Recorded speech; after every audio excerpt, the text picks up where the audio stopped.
Ahí arrancó el seminario web. ¿Alguno Bueno, lo...? muy bien. Hola, hola. Hola, hola, hola. Te, te escuchamos bien, Hola, sí, Guillermo. sí, yo estoy acá, sí.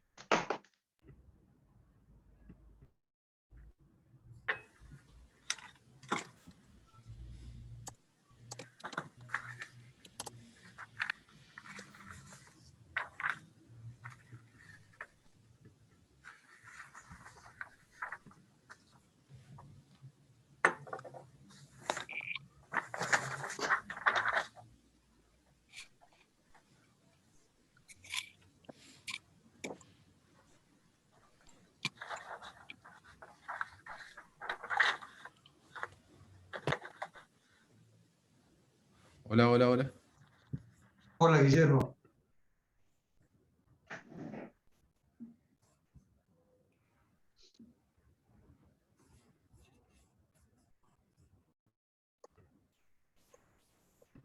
Bueno, diría yo que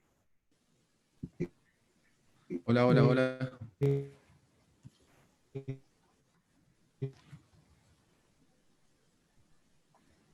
eh, Guillermo Laborde, ¿escuchás o no?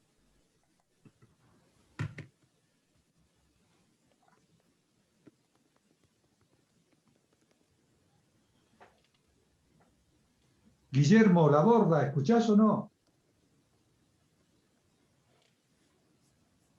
Bueno, se ve que no. Me parecería que no está escuchando. Le mandé un ¿No? mensaje ahí, pero...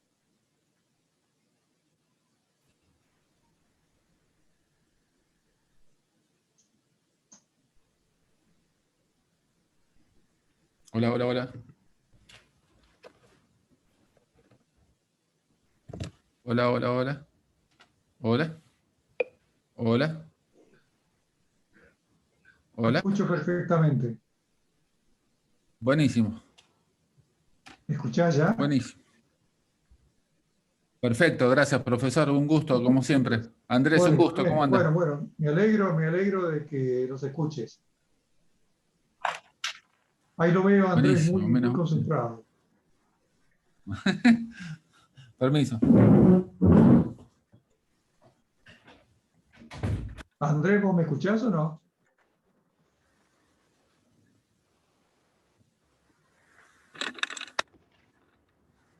Ahí voy a cerrar la puerta.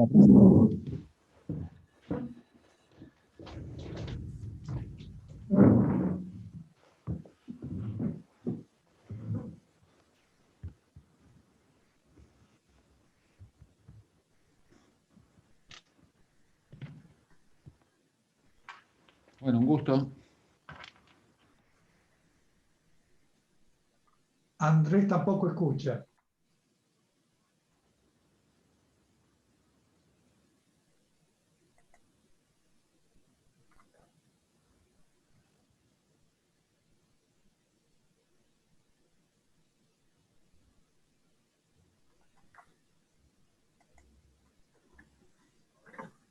Fíjate si tenés activado el micrófono, Andrés.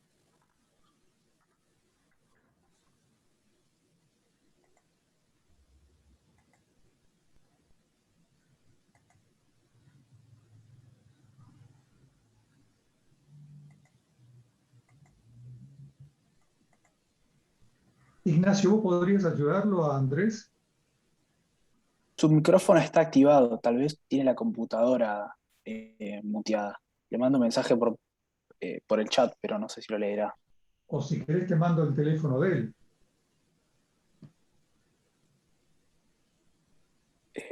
Sí, puede ser.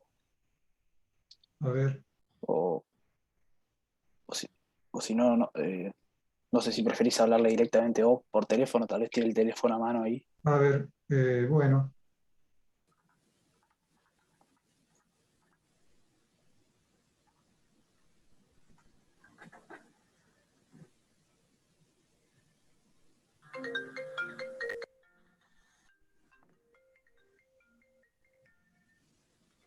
Sí, Jorge. Hola, sí, Andrés, ¿qué tal? Te estoy Bien, mirando. sí, yo también. Eh, ¿qué problema tenés? Yo tengo abierto el micrófono, abierto todo y no los escucho a ustedes. Ah, no nos escuchás. No. A ver, Ignacio, ¿nos estás escuchando vos? Sí, sí, se escucha todo. ¿Escuchás? Bueno, ahí dice que él tiene abierto el micrófono y no sé qué otra cosa más y que no nos escucha. Yo imagino que debe ser un tema del audio de su computadora, pero Acá me dicen se que debe escucha ser, a los Andrés, dos. una cuestión del audio de tu computadora. Ahí apareciste. ¿Hola? A ver, habla de nuevo. Sí, ahí apareciste. Se te escucha ahora se te escucha. Ah, pero no sé si por el teléfono o por... Apago el teléfono, para. Ahora apagalo. Ya apagué el teléfono, ¿me oyen? Sí, sí, sí, se te oye. Sí, sí, Yo los perfectamente. oigo perfecto a ustedes. Sí, sí, sí. Los oigo perfectos. Se te escucha un poco distante, como si estuvieras un poco lejos del micrófono. Y ahora, Quizá un poco mejor. porque si me acerco más, la cara tapa toda la pantalla. No te hagas problema, está bien así. Yo te veo bien. Bien. Estás bien. Bueno, ahí estamos. Y estás más o menos como yo de distante. Bien, ¿Eh? listo. Muy bien. Sí, sí. Bueno, muy bien, entonces empecemos, Guillermo. Perfecto. Perfecto. Bueno, entonces Perfecto. comenzamos, Ignacio. ¿Estamos en el aire o no? Estamos al aire, sí, sí. Estamos al aire. Bueno, muy bien. Muy bien, entonces, después de arreglar algunos desperfectos técnicos, vamos a dar comienzo a esta sesión, esta tercera sesión del ciclo de análisis de coyuntura. Les doy las buenas tardes y aunque muchos de ustedes ya me conocen, voy a volver a presentarme. Mi nombre es Jorge Ávila y soy el director del Centro de Economía Aplicada de la Universidad, que es quien auspicia este ciclo de reportajes. Esta es la tercera reunión del ciclo de análisis de coyuntura del año y esta tarde, o mejor dicho, este ciclo se trata de un conjunto de reportajes a distinguidos economistas políticos e intelectuales del país. En esta ocasión el entrevistado es Andrés Cisneros, como ustedes habrán podido ver. El tema es imagen y relaciones de Argentina en el mundo hoy, reconociendo 4 subtemas. El primero es el vínculo con el gobierno de Biden, me refiero al vínculo de la Argentina con el gobierno de Biden. El segundo es el posicionamiento argentino ante el enfrentamiento entre los Estados Unidos y China. El tercero es el rol de Rusia en el contexto internacional. El cuarto es el futuro del Mercosur. Andrés es abogado, estudió ciencias políticas, se especializó en relaciones internacionales, ejerce también como periodista y profesor, fue secretario general y vicecanciller de la Argentina entre el año 91 y el 99, es coautor de la Historia General de las Relaciones Internacionales o Exteriores de la República Argentina, una obra ambiciosa que se publicó en 15 tomos. Su último libro es Apunte por una política exterior post-kirchnerista. El entrevistador, como siempre, es Guillermo Laborda. Willy se recibió licenciado en Administración de Empresas en la UCA y de máster en Economía en la Universidad del SEMA. Durante 25 años fue secretario de redacción del diario Ámbito Financiero. Es columnista de radio y televisión, ha de ser conocido para todos ustedes. Colabora con este Centro de Economía Aplicada y sigue escribiendo para la prensa gráfica. A continuación, Willy va a entrevistar a Andrés por espacio de 45 minutos aproximadamente. Luego Andrés va a contestar preguntas del público que ustedes deberán mandar por el chat y yo de allí elegiré algunas para las que no se repitan, para que él pueda opinar al respecto. Y la sesión va a finalizar a las 5:15 aproximadamente. Esto es todo. Y ahora le doy la palabra a Guillermo Alberto. Bueno, gracias, profesor Ávila. Andrés, un gusto tenerte aquí en este encuentro. Muchas gracias por tu tiempo y de vuelta un honor estarte en estos tiempos y saber tu opinión acerca de estos temas tan importantes que tenemos por delante en materia de relaciones internacionales de nuestro querido país. Bueno, la pregunta primera está relacionada a cómo está la Argentina en el mundo hoy, Andrés, en el mundo hoy, con el gobierno también de Biden por un lado, la situación de Estados Unidos y China, Putin por el otro lado. ¿Cómo ves entonces la Argentina en el mundo hoy? ¿Cómo está la Argentina en el mundo hoy? Bueno, gracias a ustedes por la invitación, el honor es mío y espero que podamos ser de utilidad a las personas que nos escuchen. Mira, la Argentina está más aislada que nunca en la historia. Y un país que está aislado es un país que no crece, con las consecuencias que eso tiene para la política interna y para la vida de la gente, ¿no? La Argentina está cambiando la piel, como hacen algunos animales, y la piel nueva es bastante alarmante. Después de la caída de la Unión Soviética, el mundo se está organizando de nuevo, y nosotros nos estamos juntando con, en mi opinión, con lo peor que tiene el mundo, abandonando lo mejor, que eran nuestros aliados naturales, históricos, eh, donde parece que nos importa más Nicaragua que Brasil, Irán que Estados Unidos, o Hezbollah más que Israel. De manera que estamos en un mal camino. Argentina hace muchas décadas que navega hacia la inimportancia, digamos, ¿no? Con algunas excepciones. La más brillante fue, en mi opinión, la de Menem, la época de Menem, y la época, y después la de Macri también. En realidad, toda la política exterior después del 83 fue de inserción en el mundo, fue positiva. La de Alfonsín, la de Menem, las que siguieron, hasta que llegó el kirchnerismo, que dio toda marcha atrás, y desde entonces navegamos hacia un destino de soledad. Y eso es muy grave para un país en el siglo XXI, ¿no? Y Andrés, en ese sentido, ¿incide en algo la situación de Argentina hoy frente a lo que pasa entre Estados Unidos y China? ¿Argentina la ve jugando algún rol entre esos dos superpotencias? ¿No? ¿Alguna preferencia? Me refiero al kirchnerismo. ¿Ves? Obviamente tiene más preferencia por China, a la luz de lo que uno ve en materia económica, que por Estados Unidos. Sí. Mira, es indudable que Estados Unidos y China marchan en términos estratégicos, no comerciales, a un conflicto dentro del siglo XXI. Los economistas más consultados afirman que para mitad de siglo la economía china va a ser más fuerte que la norteamericana. Eh, Habrá que ver hasta dónde eso se transfiere a lo estratégico. La comparación de la Guerra Fría, todo el mundo sabe, es equivocada, porque en la Guerra Fría la Unión Soviética y Occidente no tenían comercio, no tenían inversiones recíprocas, y Estados Unidos y China son los principales clientes recíprocos y los principales inversores recíprocos. De manera que hay una base societaria importante que lo diferencia mucho de una guerra fría como la que conocimos con Rusia. Ahora, más allá de eso, en términos estratégicos, es indudable que el crecimiento de China va a molestar a Estados Unidos, ya está molestando, y van a terminar en una especie de conflicto que tendrán que administrar como se administró la Guerra Fría con Rusia. Eso ocurrirá dentro de algunas décadas, pero la dirección parece inequívoca. Ahora, dice, ¿qué tenemos que hacer frente a esta diarquía internacional? Y todo el mundo contesta lo mismo, que es que hay que ser equidistante de Rusia, de Estados Unidos y China.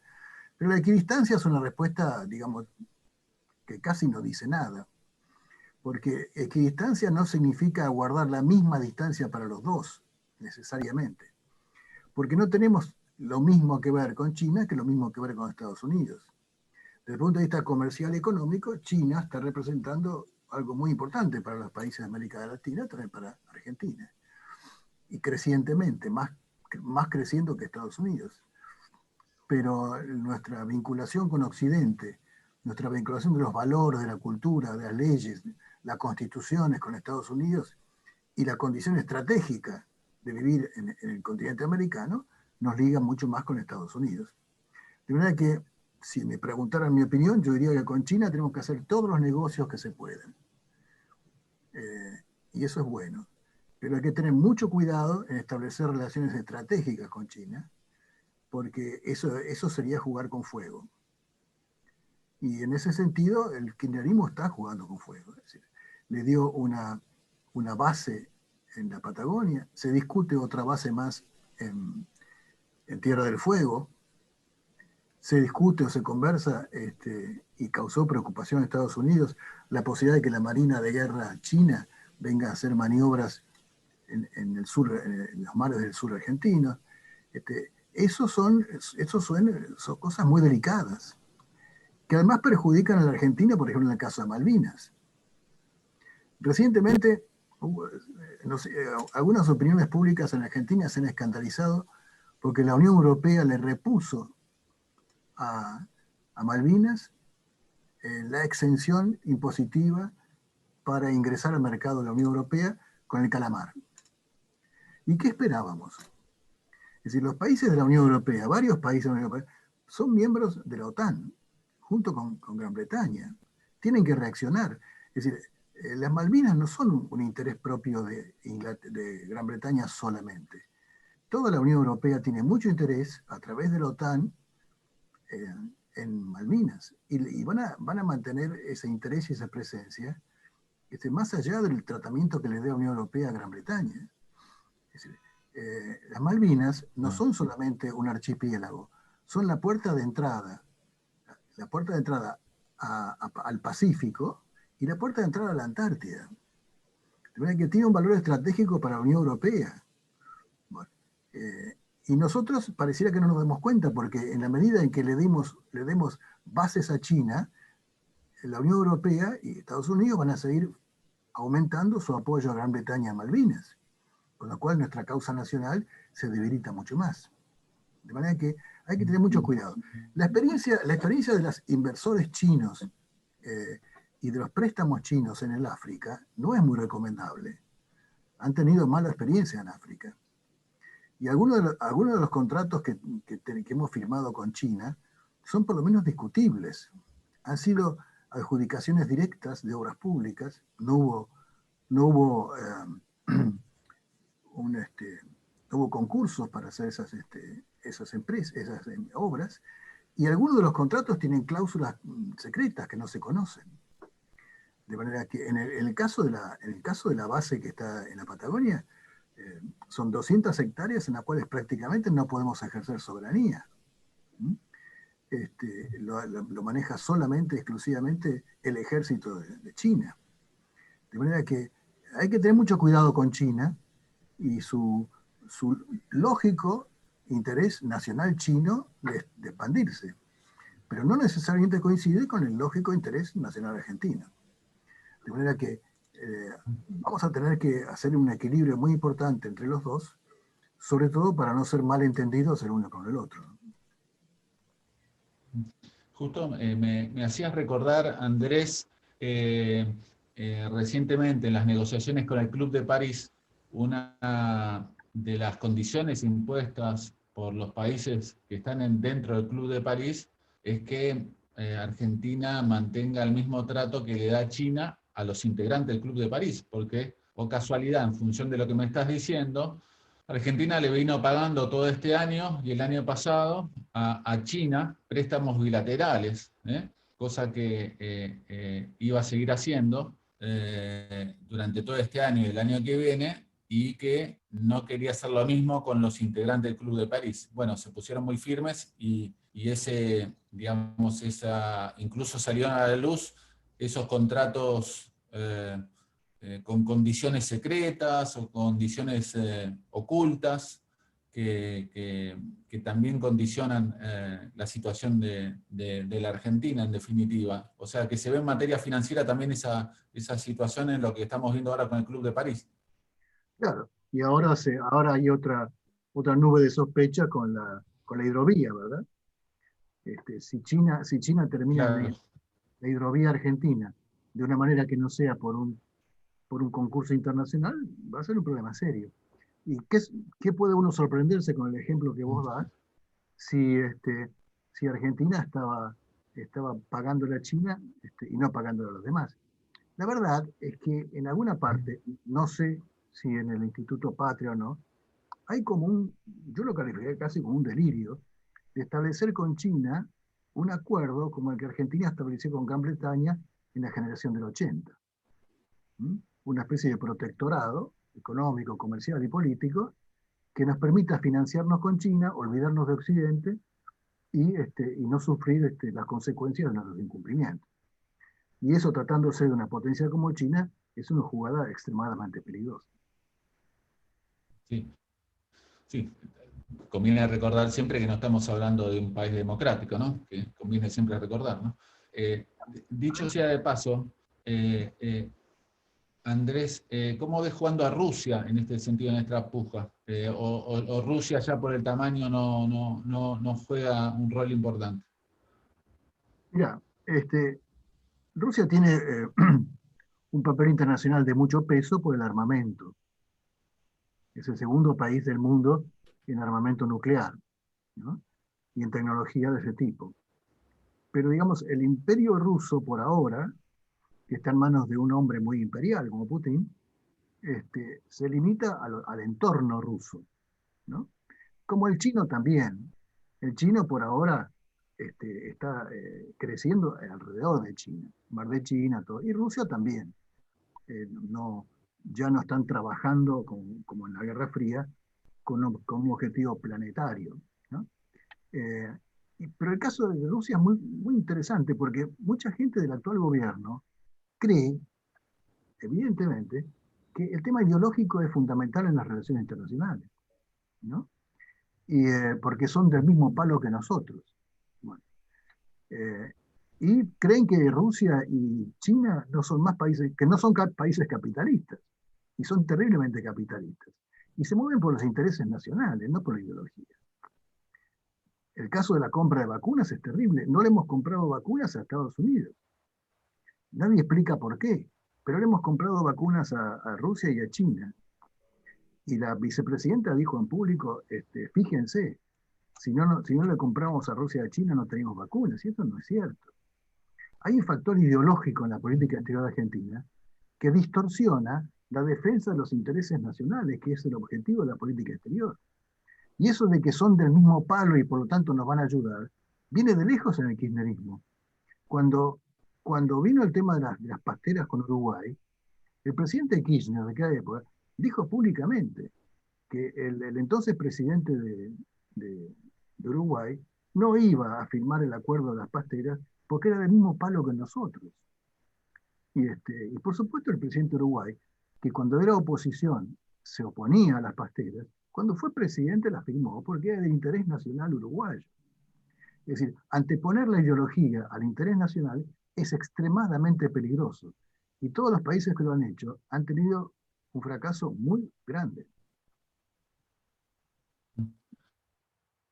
Y Andrés, ¿cómo podemos caracterizar la política exterior argentina desde 1983 hasta ahora? Obviamente, a mí lo que primero se me ocurre es volátil como es la economía, ¿no? Como de un lado para otro. ¿Cómo usted la caracterizaría, la política exterior argentina, desde la democracia hasta ahora? Sí, en general, el mundo mira a la Argentina como un país volátil, como vos dijiste, donde el péndulo va y viene hacia los extremos y nunca encuentra un punto medio que los gobiernos sucesivos empiezan a respetar. Sin embargo, a partir del 83, tuvimos políticas exteriores e interiores que fueron respetadas por los gobiernos sucesivos. En política exterior, Alfonsín, por ejemplo, tuvo aciertos, tuvo errores y tuvo aciertos, como los demás, pero fíjate que vos que el proto-Mercosur surgió de Alfonsín y lo consumó Menem y lo continuaron todos los presidentes hasta el kirchnerismo, que le está dando marcha atrás y lo ha congelado. Bueno, la buena relación con los vecinos, eso fue traído por Alfonsín y Caputo y consolidado por Menem y Vitela y Cavallo, y después también por los gobiernos que sea, hasta el kirchnerismo. Es decir, hubo políticas exteriores respetadas, donde raramente en la Argentina un gobierno decía, esto lo hizo bien el anterior y yo lo voy a continuar. Cosa rarísima en Argentina. Pero una política exterior es el reflejo de la política interior. Entonces, en el 83, como vos citaste, Establecimos el más largo periodo de vida constitucional, el segundo más largo, en la historia argentina, del 83 para acá. Y lo hicimos en base a 3 políticas de Estado. Una política de Estado institucional. Bueno, vigencia de la Constitución y las disputas políticas son dentro de la ley, no fuera de la ley. Ese es uno. Derechos humanos. El otro fue económico. Basta de economías cerradas, no competitivas, salgamos al mundo. Eso fue Mercosur. Y la tercera fue la política exterior. Basta de políticas confrontativas que nos llevó a una guerra dolorosa en el Atlántico Sur, y en lugar de confrontar, vamos a acercarnos a los vecinos. Vamos a trabajar con los vecinos, que pasen de hipótesis de conflicto a hipótesis de cooperación. Esas 3 políticas de Estado son las que sostienen como un trípode al sistema político argentino desde el 83 para acá. Y hoy en día está en su momento debilitada, ¿no? Y Andrés, recién hablamos del Mercosur. ¿En qué estado, qué tan grave es la situación planteada a la luz de la última cumbre de presidentes, ¿no? Donde tuvimos ese hecho inédito de Alberto Fernández y la calle Pou, relacionado con el lastre o no lastre, etcétera, etcétera? Hecho de por sí bastante penoso, por cierto, ¿no? Pero ¿cómo ve el futuro del Mercosur, sobre todo con un Brasil que parece mucho más adelantado en todo sentido a la Argentina? Ya. El Mercosur es un derivado histórico y geopolítico de un acuerdo entre Argentina y Brasil, al que felizmente adhirieron 2 países hermanos como Paraguay y Uruguay. En la medida que Argentina y Brasil repongan su alianza estratégica y su comportamiento internacional coordinado, el Mercosur va a existir y va a servir. Si esa alianza no se renueva y no se fortalece, el Mercosur pasará a la historia como la ALC y como tantos otros intentos. Hay una cosa importante con el Mercosur, que todo el mundo mira al Mercosur en su aspecto económico y comercial. Pero el Mercosur fue creado también en defensa de la democracia, de las instituciones. Por ejemplo, el Mercosur evitó el autogolpe de Fujimori, evitó el golpe de Estado contra Guasmosi en Paraguay. Es decir, el Mercosur es un vigilante de la existencia de la institucionalidad en América, entre los miembros. Y el kirchnerismo lo que intentó fue suprimir o silenciar el aspecto económico y democrático del Mercosur para convertirlo en un ágora donde recitar consignas. Es un acto, es una política de consignismo. El kirchnerismo emite consignas todo el tiempo, ¿no? Y no genera políticas que los demás admiren o a las cuales quieran sumarse. El enfrentamiento evidente entre Brasil, Paraguay y Uruguay con Argentina, desde que subió el presidente Fernández, ya no se oculta. Y es más, la tendencia va a ser a que se va a aumentar, se va a complicar. Cuando el presidente argentino habla del lastre, hace un desprecio monumental a sus socios. Y los socios lo toman como eso. Pero en realidad lo que sucede es que hay gente que no quiere el Mercosur, porque el Mercosur supone un conjunto de obligaciones recíprocas que los 4 países tomamos, que generan cambios internos en el sistema económico e institucional de nuestros países. Y eso hay gente que no le viene bien. De manera que el Mercosur para ellos es un peligro. Y lo mejor es mantenerlo cataléptico. Y hoy en día el Mercosur está cataléptico. Quizás estarán desde el lado brasileño, me imagino, ¿no? Uno trata de hacer ponerse en el lugar del otro, como si fuera el ajedrez, ¿no? Anticipándose a las jugadas, ¿no? ¿Estarán esperando que pase desde el lado brasileño a tomar una decisión definitiva sobre el Mercosur, a que pase esta presidencia de Alberto Fernández, esperanzados en un giro de la Argentina en 2023? Supongo que sí. Los brasileños son portugueses de origen, aunque algunos dicen que salió de la selva, ¿no? Pero la verdad es que los portugueses y los brasileños han hecho un culto de la negociación política. Brasil es el único país de América Latina que se independizó de Europa sin guerra y que mantuvo todas las fronteras que tenía en la época imperial sin perder un metro. decir, son grandes negociadores. Y tienen a Itamaraty, que es una cancillería espectacular. De manera que no son gente que rompe, son gente que sabe esperar y que sabe negociar. Y supongo que eso va a estar haciendo.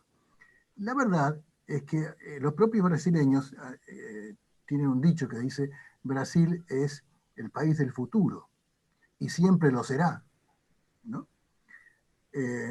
Y la verdad es que nosotros tenemos el de le faltan 10 centavos para el peso. Bueno, nosotros, los argentinos, podemos ser los 10 centavos que le faltan a Brasil para el peso y viceversa. Porque lo que tenemos que hacer en el mundo lo podemos hacer solos. Pero si lo hacemos asociados, nos va a costar menos esfuerzo, menos sacrificios y lo vamos a hacer más rápido. Esa es la base de la asociación estratégica con Brasil y con los demás miembros del Mercosur. Es decir, trabajar juntos para sacrificar menos y ganar más tiempo. Bueno, y hay gente que a eso no le viene bien y por lo tanto mantiene el Mercosur a un costado. En Brasil, vos sabés que la Fiesp y otros organismos, el propio ministro de Economía, no miran con simpatía al Mercosur de la manera que Argentina lo ve, porque toman a Brasil como una locomotora que tiene que arrastrar demasiados vagones donde nadie más empuja que ellos. Esa es la visión que tienen. Y no carecen de razón. La verdad que el papel de Argentina no ha sido bueno en algunos gobiernos.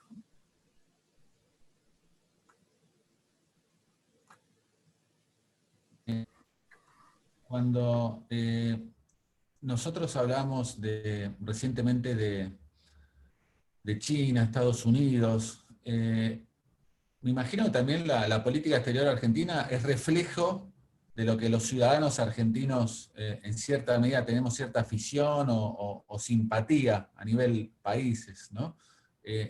¿Usted piensa realmente que la sociedad argentina es más pro eventualmente China o eventualmente avalaría un avance en las relaciones con China, más allá de lo que disponga el kirchnerismo? O sea, ¿ve una resistencia de la sociedad a cualquier tipo de avance o piensa que a la sociedad le importa tres pepinos lo que haga la Argentina en relaciones internacionales? No, mira, eh, Argentina ha desarrollado de manera difícil de explicar o entender un sentimiento anti-norteamericano muy profundo, muy fuerte. Eh, Injustificado porque nunca nos invadieron, como le pasó a Chile, a México. No tuvimos nunca un conflicto directo con Estados Unidos, pero siempre hemos tenido con Estados Unidos una relación primero de rivalidad, después de antipatía, y eso ha penetrado en las clases dirigentes, políticas y no políticas, y en muchos académicos e intelectuales. De manera que el antinorteamericanismo, el antiimperialismo, aunque estuviera justificado, está muy exagerado en Argentina.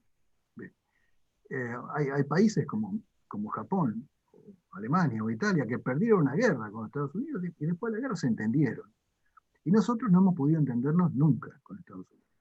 Ellos también tienen responsabilidad, pero como son los más fuertes, son los que menos pagan. Bueno, y lo que sucede es que en la política interna hay un revival de los 70 y están gobernando los hijos o los nietos de los montoneros.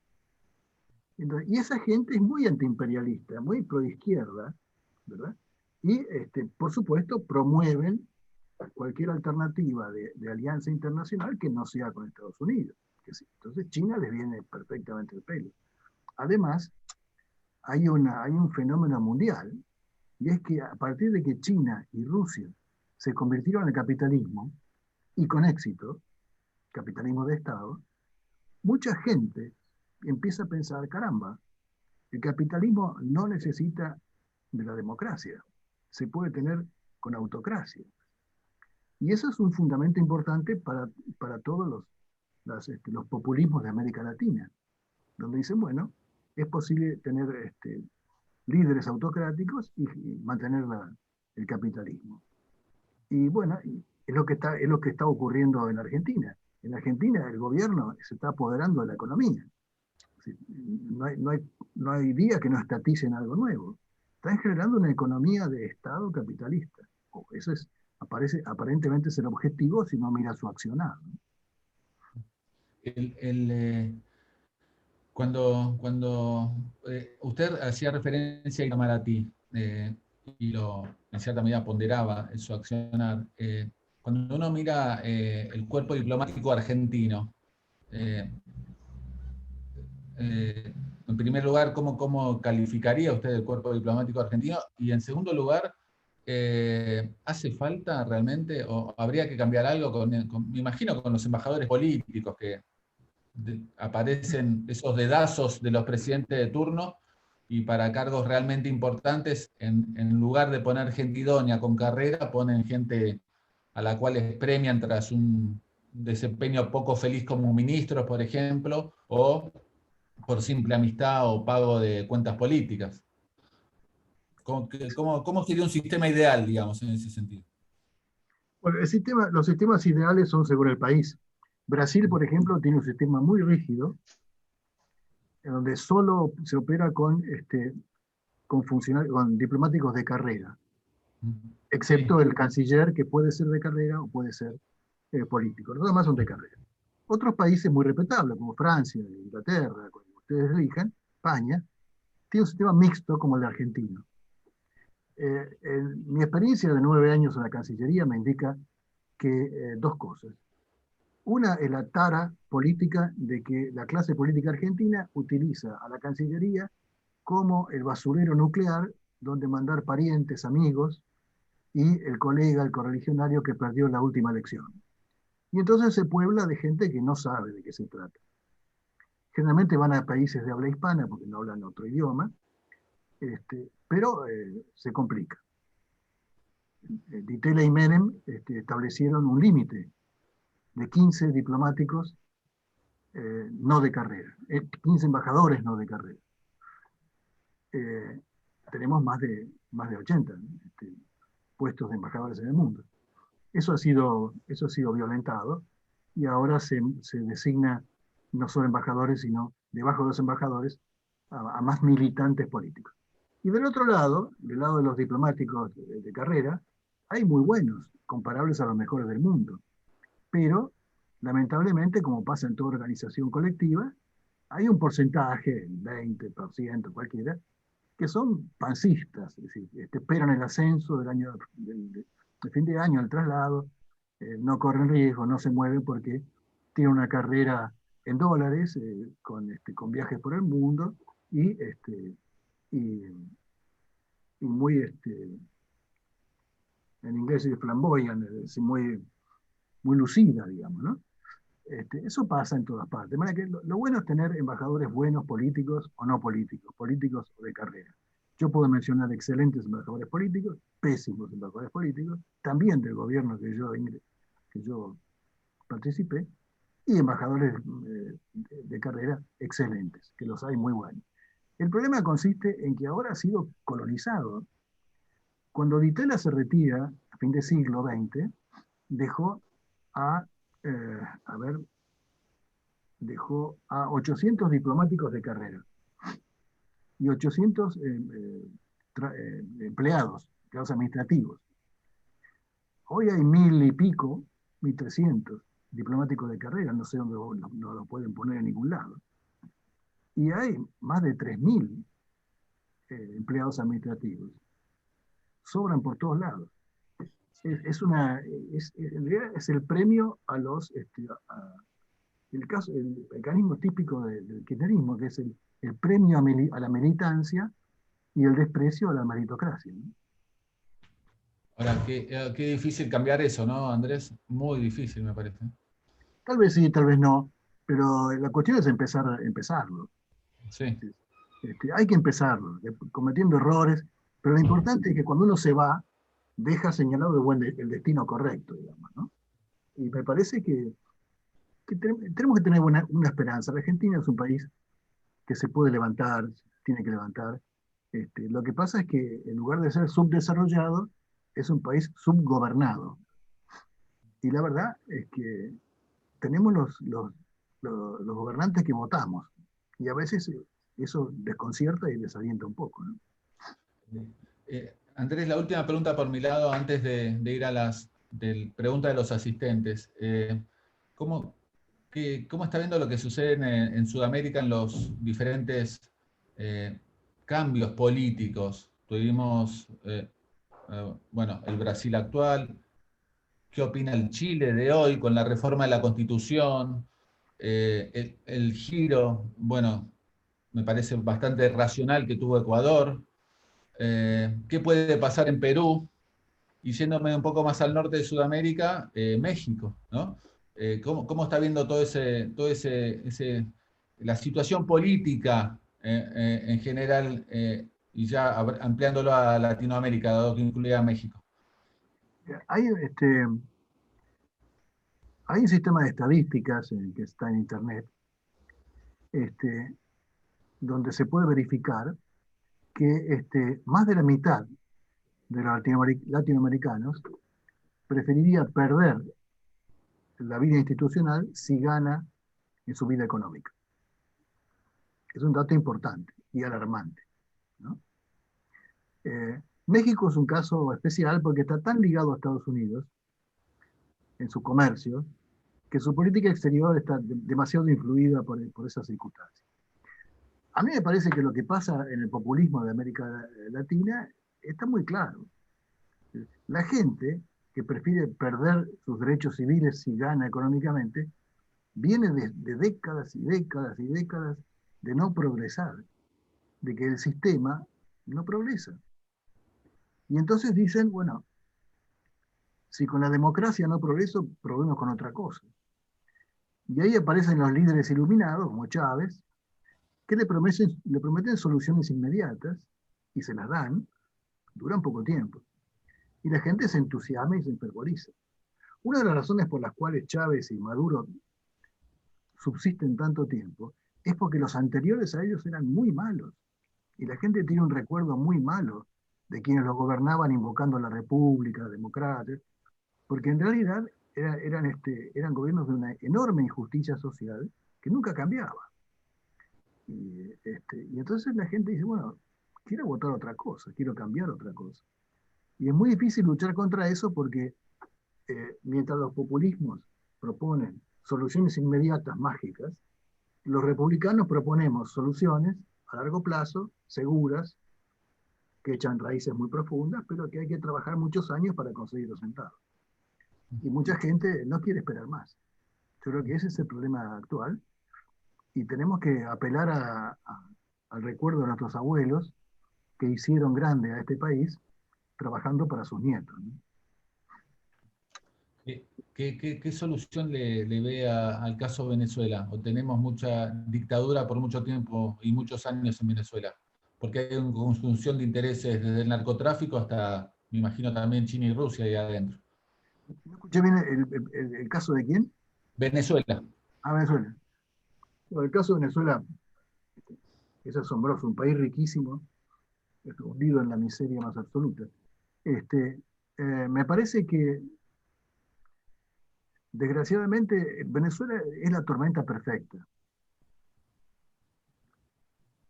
No hay forma de cambiarlo desde afuera suficientemente fuerte y todavía desde adentro la gente no ha reaccionado con suficiente fuerza para voltar al régimen. Además, increíblemente, el régimen no es tan impopular.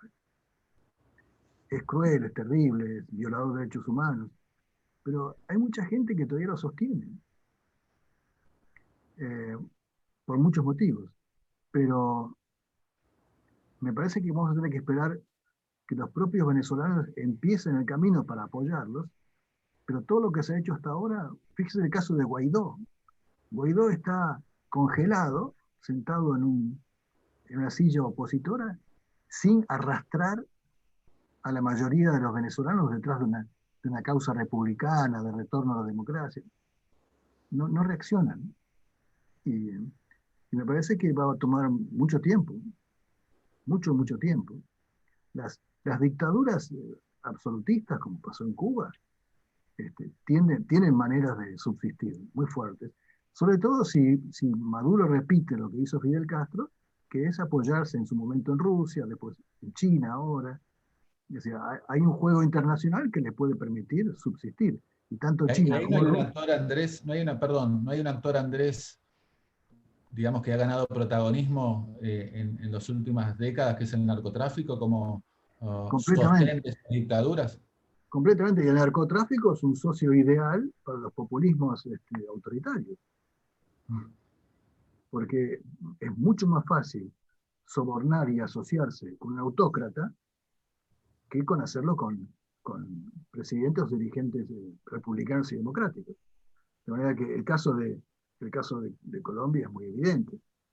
Y Venezuela es una tormenta perfecta y además es una alianza perfecta de cómo a través de los puertos venezolanos sale casi la mitad de la producción de droga que hacen en Colombia. Porque es una sociedad, es decir, nadie duda de que las Fuerzas Armadas de Venezuela están asociadas al narcotráfico. Y esos son miles y miles de millones de dólares por año. Andrés, si le parece bien, y profesor Ávila, si le parece bien, termino con el monopolio de preguntas y habilitamos algo más democrático para a quienes nos están escuchando y seguramente, por lo que intuyo, hay muchas preguntas de todos los asistentes. Sí, efectivamente hay un montón de preguntas. Antes quería preguntarte, Andrés, acerca de Chile. Chile y la eventualidad de una constitución comunista. ¿A vos te parece que Chile puede seguir en el mediano plazo el camino de estancamiento y populismo de la Argentina? ¿Qué Me es lo temo, que ellos temen? me temo que sí, porque yo creo que Chile es un caso muy típico de un enorme éxito macroeconómico y Sí, un enorme fracaso microeconómico. Es decir, la riqueza y el prestigio que Chile recogió en los últimos 20 años, 30 años, no se transfirió suficientemente bien y equitativamente a todo el cuerpo social. Y toda la gente reclama una distribución distinta de la riqueza y de las oportunidades que son tan importantes con la riqueza. Y se cansaron de gobiernos republicanos, democráticos, que no le cambiaron lo suficientemente bien la vida. Y entonces optan por esta locura, tipo montonera, tipo de izquierda extrema, muy parecida a, a lo que se pregona en otras partes de América Latina. Y esta reforma constitucional me parece que va a ser casi como si la escribiera el Instituto Patria, ¿no? claro. Bueno, déjame que lea las preguntas, tenemos unas cuantas. La primera no es una pregunta, sino una calurosa felicitación por la iniciativa. Acá pregunta una señora sobre la probable central nuclear de Rusia en Argentina, si viola los tratados firmados por Argentina en materia nuclear, ¿qué consecuencias tienen esos acuerdos con Rusia en materia nuclear? Sí, hay un trabajo muy interesante. El CARI, el Consejo Argentino de Relaciones Internacionales, que es reconocido en el mundo entero, tiene una comisión de energía que trabaja muy bien, y hay un trabajo que se hizo ahí, yo escuché una charla ahí, donde realmente una nueva central nuclear no es imprescindible para la Argentina. Los costos son altos, creo que son como 10.000 millones de dólares, y creo que el valor del kilowatt sería demasiado más alto que el de la generación tradicional. Que no sé francamente cuál es la urgencia en invertir dinero en un sistema que no produciría más barata la electricidad, sino más cara. La siguiente pregunta se refiere a la depredación del Atlántico Sur por parte de China. Su pretensión sobre la hidrovía, que no parece la mejor relación, dice acá. ¿Cómo valora estas circunstancias? O sea, la depredación del Atlántico Sur por parte de China y también su pretensión sobre la hidrovía. ¿Qué impresión te deja eso? Lo de la hidrovía parece que está muy claro. Fernández trataba de que fuera a través de una compulsa internacional o concurso internacional. Y aparentemente la superioridad política dijo que no. Y ahora la va a manejar el Estado, solamente por un año. Todos sabemos que ese año se va a repetir todo lo que haga falta y se quedará en manos del Estado secula seculorum. O tal vez, cuando la incompetencia de los funcionarios argentinos lleve a una catástrofe ahí fluvial, el Estado haga una adjudicación directa a la empresa china y la empresa china lo maneje sin haber ganado ninguna licitación. En realidad, hay muy pocas empresas internacionales capaces de manejar la hidrovía, creo que son 3 o 4.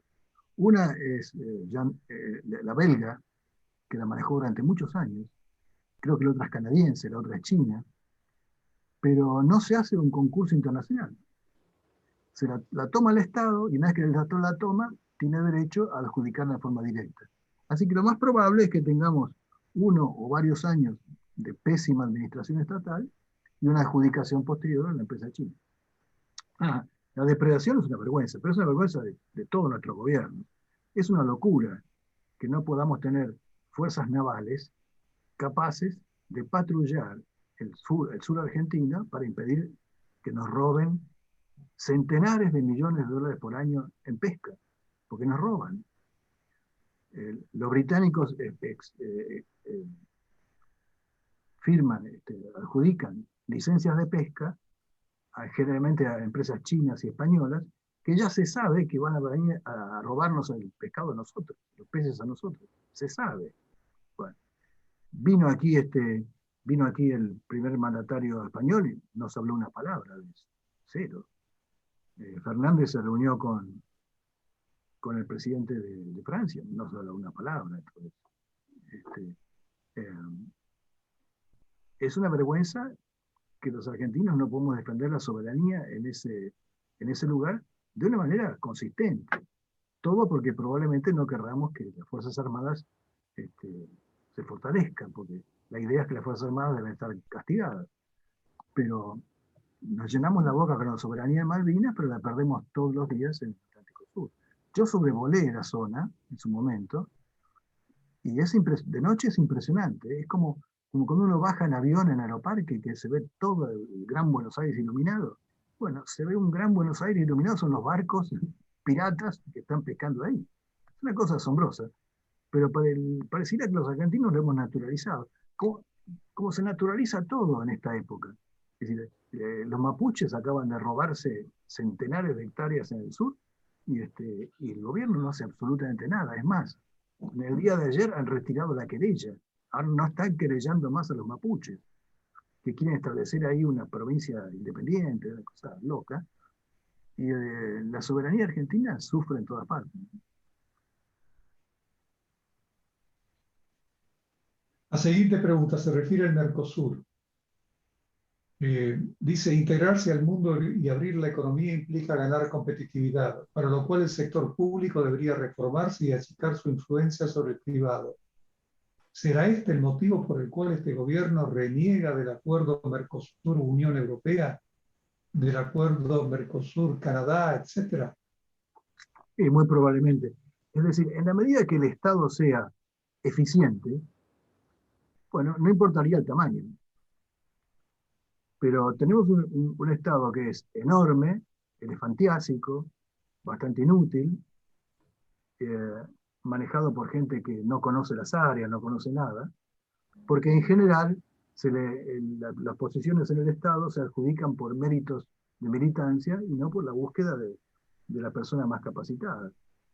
El desprecio por la caducidad de la meritocracia que hizo el presidente Fernández es un canto a este tipo de actitudes.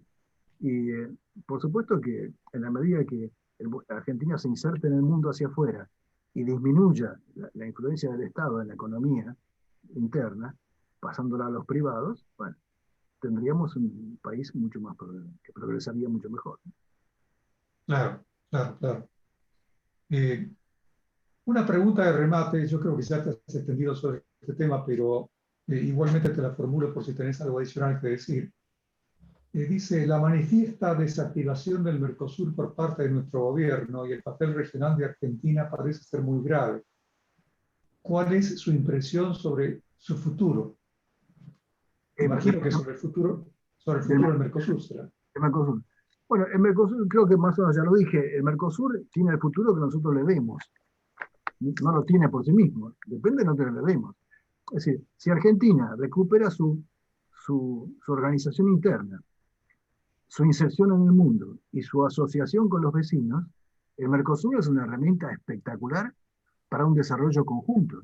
El Mercosur fue creado como una trampolín para que nosotros saltáramos al mundo a venderle nuestros productos.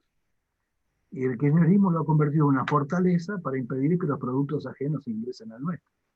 La idea es refundar al Mercosur y refundar la alianza con los vecinos.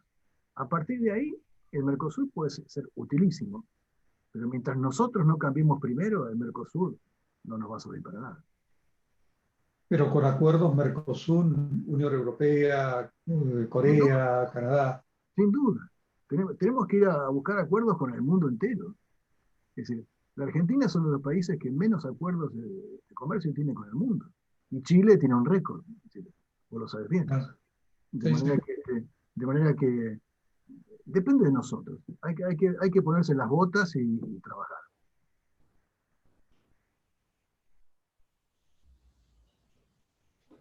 El pasaje de Beagle es una zona de tránsito militar alternativo al canal de Panamá para China. Esa es otra pregunta. Podría serlo. Y no te olvides de que una de las razones por las cuales los británicos están en las Malvinas es porque las Malvinas son la puerta de entrada o de salida al Océano Pacífico, que en aquella época era una clave. Cuando los británicos se apoderan de las Malvinas, también se apoderan de Gibraltar y se apoderan de 3 o 4 puntos en el mundo que significativamente funcionaban como porterías para el ingreso y egreso del comercio y las naves militares de Gran Bretaña y de quien Gran Bretaña le permitiera hacerlo. De manera que cualquiera que domine las Malvinas o cualquiera que domine el sur argentino tiene la posibilidad de facilitar o complicar el comercio. Otra pregunta que también tiene que ver sobre el Mercosur, se ve que despierta mucho interés. Dice, ¿por qué Lula coincide con Alberto Fernández en cuanto a mantener el Mercosur aislado? ¿Será porque la FIES, que es la Federación Industrial del Estado de San Pablo, que comprende una cierta protección industrial? Bueno, no está muy bien redactado, pero aparentemente le estaría apuntando a que hay una coincidencia entre Lula y Fernández sobre el Mercosur aislado, porque esto se condice con los intereses industriales de San Pablo, ¿no? Sí. Hay una vieja teoría que describe el Mercosur como una propuesta brasileña que le dice a sus socios, les ofrezco mi mercado, ustedes denme su política exterior.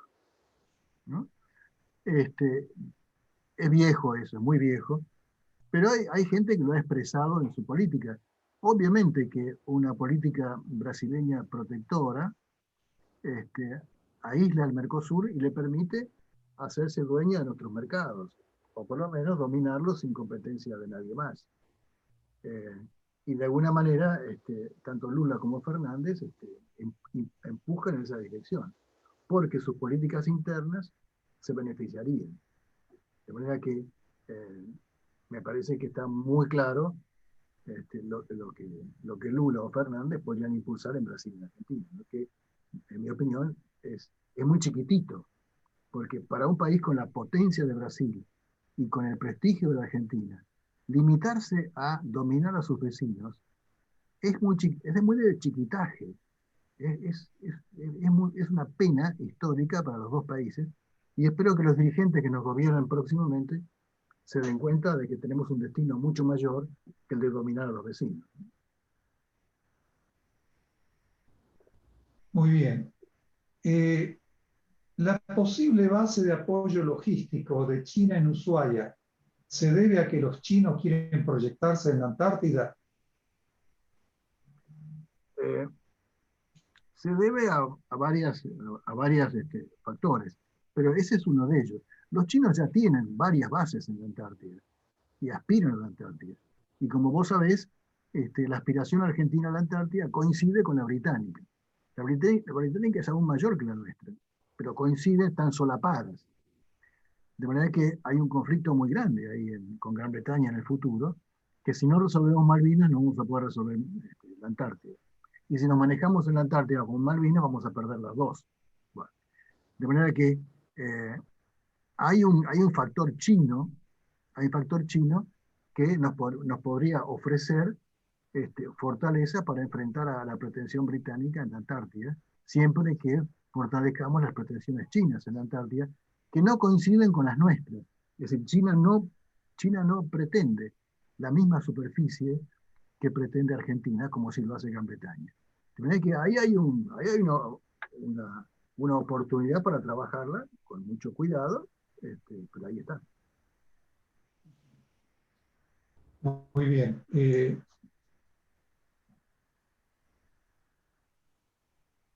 Determinada figura del kirchnerismo hace años ha hablado de reformar la Constitución Nacional. ¿Cree posible una ruptura de este tipo? Muy poco probable. ¿Cómo puede afectar a Argentina y su posición en el mundo? Pero no entendí la primera parte. No, dice que en el kirchnerismo se habla de una reforma de la Constitución y que esto implicaría una ruptura, si es que vos creés que eso es probable o no, y cómo esto afectaría a la posición argentina en el mundo. Una reforma constitucional. Sí, claro. Bueno, varios regímenes parecidos al kirchnerismo han reformado la Constitución en América Latina. Y es totalmente creíble que la parte más dura del kirchnerismo, el Instituto Patria, pueden aspirar a una reforma constitucional una vez que estuvieran en el cenit del poder, que se vería muy fortalecido si ganan la próxima elección en septiembre y noviembre. Y además porque eso solucionaría casi todos los problemas judiciales que tienen muchos miembros de la dirección del kirchnerismo por corrupción. De manera que me parece que debe estar seguramente en los planes del Patria y de la zona más dura del kirchnerismo. ¿Y qué impacto exterior tendría esto? ¿Debilitaría la posición argentina en el mundo? Muy malo, porque el mundo vería que en Argentina se consagra un poder autocrático con respaldo constitucional. Ya, el mundo tiende a ver a la Argentina como un país cada día menos importante. Claro. Hay un señor que dice que quiere preguntar si considerás una revisión del realismo periférico como una posibilidad de política exterior argentina. ¿Que Chile adoptaría el realismo periférico? No, si dice que él querría preguntarte si consideras una reversión Sí. del realismo periférico como una posibilidad de política exterior argentina. La verdad es que no consigo ligar la pregunta del realismo periférico chileno con la política exterior argentina. No, es que no se refiere a Chile. Él habla de una reversión, o sea, dar vuelta al realismo periférico como una posibilidad de política exterior argentina. Yo tampoco sé lo que significa.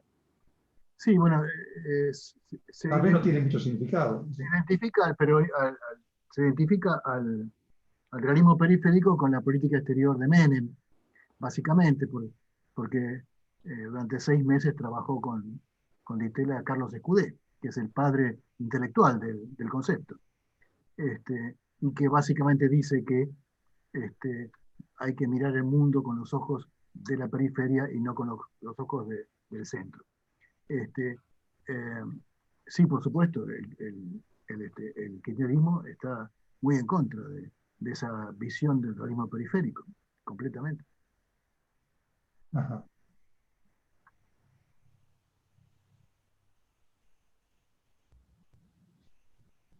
La siguiente es, quedan unos 3 o 4, tenemos tiempo, quedan 10 minutos todavía. El Atlántico Sur Sudamericano, bueno, en el Atlántico Sur Sudamericano somos o están la Argentina y Brasil? ¿Hay algún tipo de visión compartida sobre el posicionamiento conjunto en el Atlántico Sur? Brasil tiene una Este, flota.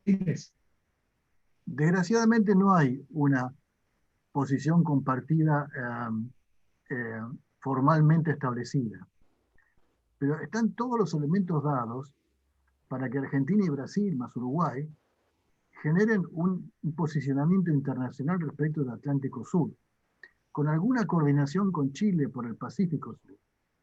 Porque, por una razón muy simple, el Atlántico Sur y el Pacífico Sur, junto con la Antártida, son el último continente virgen que existe. Y más tarde o más temprano, ese continente va a ser loteado.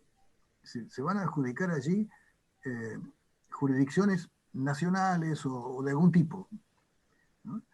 Y es el espacio vacío más grande del mundo. Y un espacio riquísimo, riquísimo. Y Brasil y Argentina debieran tener una política exterior y Uruguay que afecte al Atlántico Sur de la siguiente manera. Advertirle al mundo que nada de lo que se haga en el Atlántico Sur y la Antártida se va a poder hacer sin, sin la conformidad de los tres países. Por ahora, el interés está más o menos limitado a las costas. Brasil, que quiere ser una potencia internacional, tiene que defender sus yacimientos petrolíferos de pre-salt en el mar. Además, ha comprado submarinos nucleares franceses y fortalecido su marina porque quiere que el Atlántico Sur sea también un ámbito donde Brasil pese. Nosotros no tenemos una marina que pese en casi ninguna parte, deberíamos tenerla, pero por ahora somos un país desnudo de armamentos en el Atlántico Sur, como lo somos en el resto. De manera que urge una asociación con Uruguay y con Brasil para establecer intereses comunes en el Atlántico Sur antes que vengan desde afuera de América a repartirse lo que nosotros consideramos que es nuestro. Muy Por bien. ejemplo, la Antártida, perdóname, la Antártida. Brasil no tiene reclamos nacionales en la Antártida, no podría tenerlos. Uruguay tampoco. Hay algunos que han escrito libros, pero Uruguay tampoco. Pero Argentina sí. Entonces, ¿cuál sería la complicación de generar un bloque que sustente los derechos argentinos en la Antártida y que ese bloque tenga en su momento prioridad argentina para establecer explotaciones económicas conjuntas?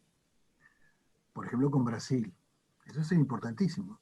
Los británicos ya están, hace mucho tiempo, tratando de seducir a Brasil para que Brasil los acompañe en el Atlántico Sur.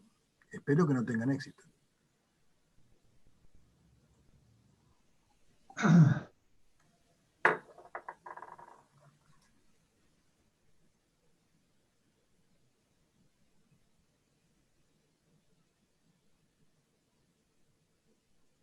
Bueno, acá hay una persona que te pondera, dice que tu exposición es un catálogo del buen gobierno y la buena política. ¿Por qué no facilita su difusión en un escrito breve y enunciativo? No puedo escucharme. ¿Por qué qué? Que ¿por qué no facilitas su difusión en un escrito breve y enunciativo? Probablemente lo hayas hecho en tu libro sobre la política exterior post-kirchnerista. Quizás puedas resumir ese libro Sí, o promocionarlo. hay un libro mío que creo que solamente se consigue por Mercado Libre porque se agotó en las librerías. Se agotó no por exitoso, sino porque era una partida muy chica. Ahí están todas, ahí están, respondí a todas estas preguntas. Pero básicamente son la explicación de lo que se hizo con Ditela en los 90, Ditela Cavallo, ¿no?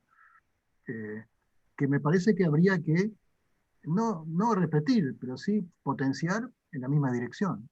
Lamentablemente, en mi opinión, en la época de Macri, lo que se hizo fue parecido, pero insustancial. Me parece que fue una especie de plagio sin mucho contenido, más bien marketing que política exterior. Pero podremos volver a la buena dirección simplemente con sentido común, ¿no? Uh-huh.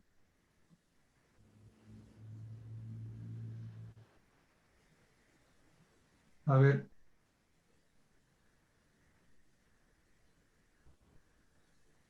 Bueno, hay otras preguntas que ya están respondidas.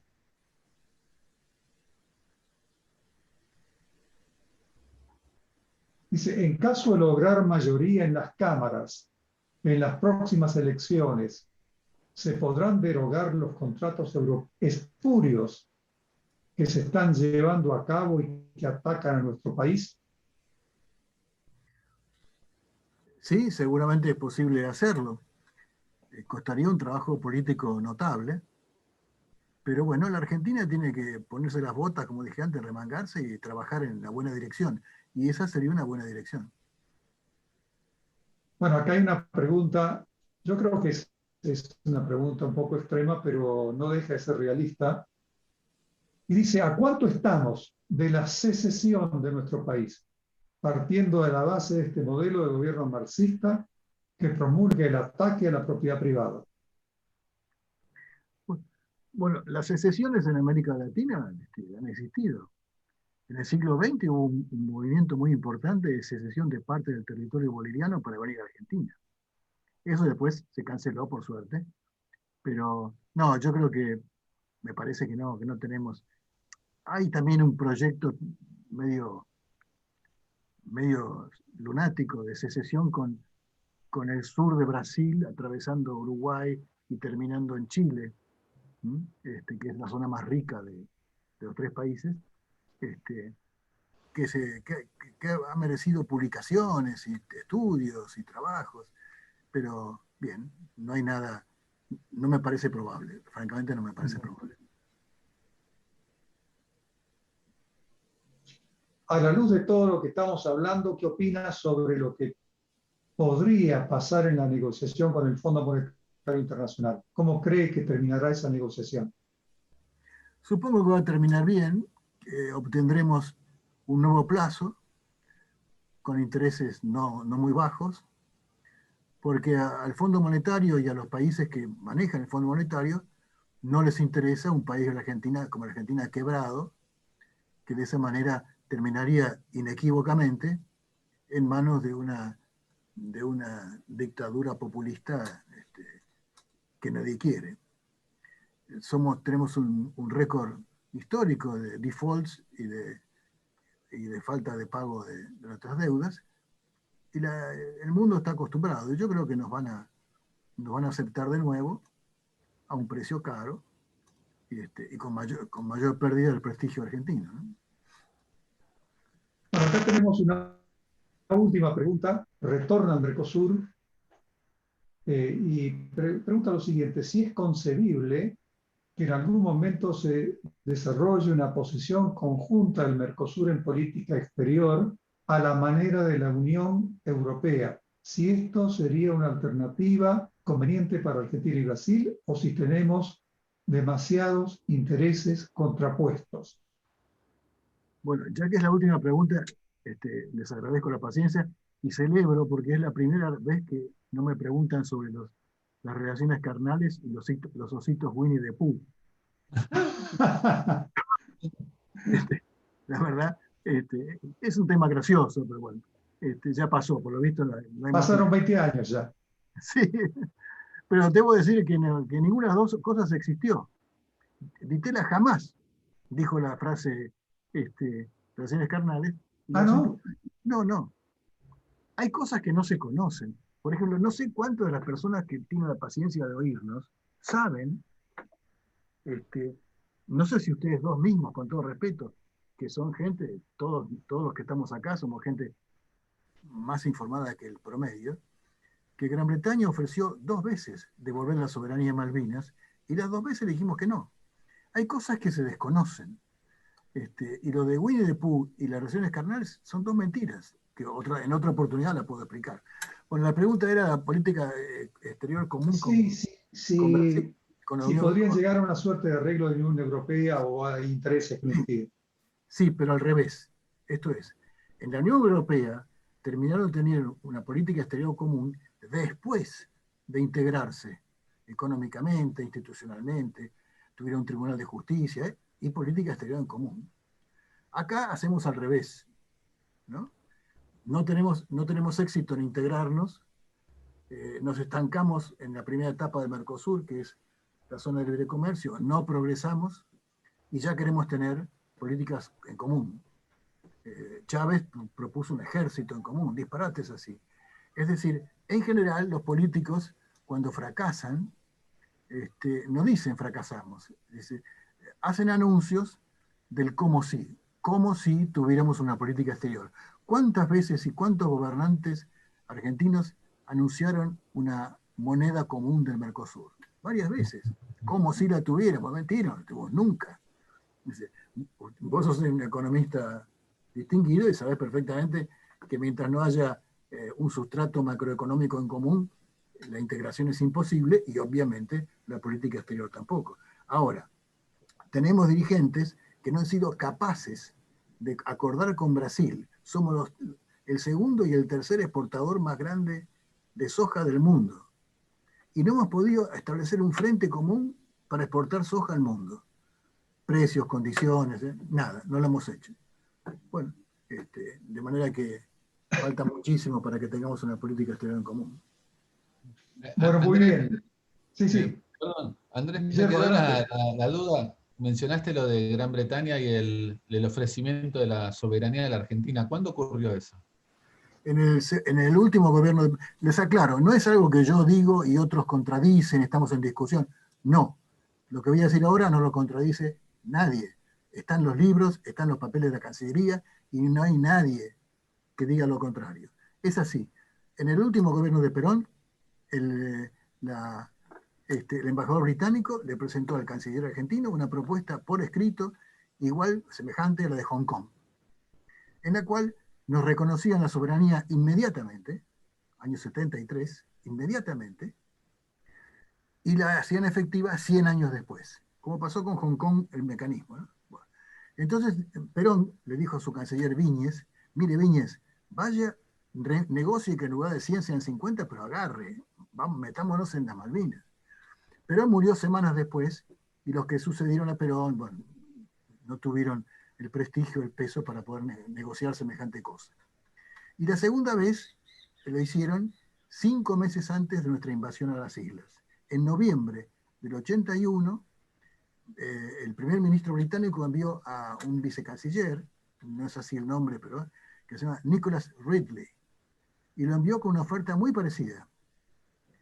Y acá le contestaron que sí, que cómo no, pero que en lugar de esperar 100 años, mejor lo hicieran a fin de año. Bueno, imagínense que eso y decirle que no es lo mismo.